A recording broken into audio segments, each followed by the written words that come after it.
एक तो यह है कि कई उम्मीदवार, भारतीय जनता पार्टी के बहुत सारे बागी उम्मीदवार खड़े हो गए। 101 सीटें उनको मिली हुई हैं, कई जगहों पर जिनको सीट नहीं मिला, लेकिन अब वहां गृह मंत्री अमित शाह बिल्कुल डेरा डाल चुके हैं। कहा यह जा रहा है कि उन्होंने धमका कर या लोगों को किसी भी तरीके से मजबूर कर दिया अपना नाम वापस लेने के लिए। ऐसे 50 से ज़्यादा बागी कैंडिडेट हैं।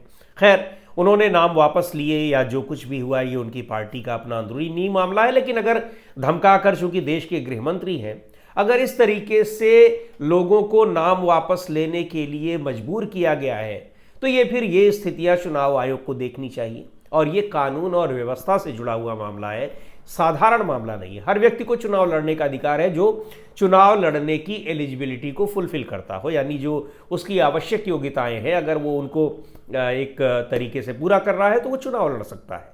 लेकिन किसी को मजबूर कर दिया जाए, विवश कर दिया जाए कि वह चुनाव न लड़ने पाए, तो ये फिर व्यवस्था पर सवाल उठाता है। खैर, ये भारतीय जनता पार्टी का अंदरूनी मामला है। लेकिन एक जो टिकटों का बंटवारा हुआ, उसमें भारतीय जनता पार्टी ने जबरदस्त चाल चली है।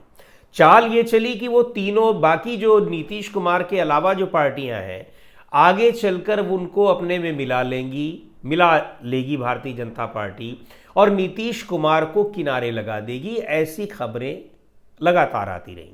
क्योंकि जिस तरह से बंटवारा हुआ और नीतीश कुमार की एक इच्छा नहीं पूरी हुई कि कम से कम उनको एक सीट ज़्यादा दे दी जाए बड़े भाई की भूमिका में, तो वो बड़े भाई की भूमिका उनकी छीन ली गई। लेकिन उसके बाद से ही ये समझा जा रहा था कि नीतीश कुमार अब कोई बड़ा दांव चलने वाले हैं। और अब ये साफ दिखाई पड़ रहा है कि नीतीश कुमार बहुत ही शालीनता और बहुत ही एक खामोशी के साथ वो बड़ा दांव चल चुके हैं, जिसका असर सीधे तौर पर दिख रहा है। कैसे दिख रहा है? आपको याद होगा, सबसे पहले जीतन राम मांझी, जो नीतीश कुमार के सबसे बड़े विरोधी एक तरह से देखा जाए तो कहे जाएंगे, हालांकि एक समय बहुत करीबी थे, तभी नीतीश कुमार ने मुख्यमंत्री का पद छोड़ने के बाद उनको मुख्यमंत्री बनाया।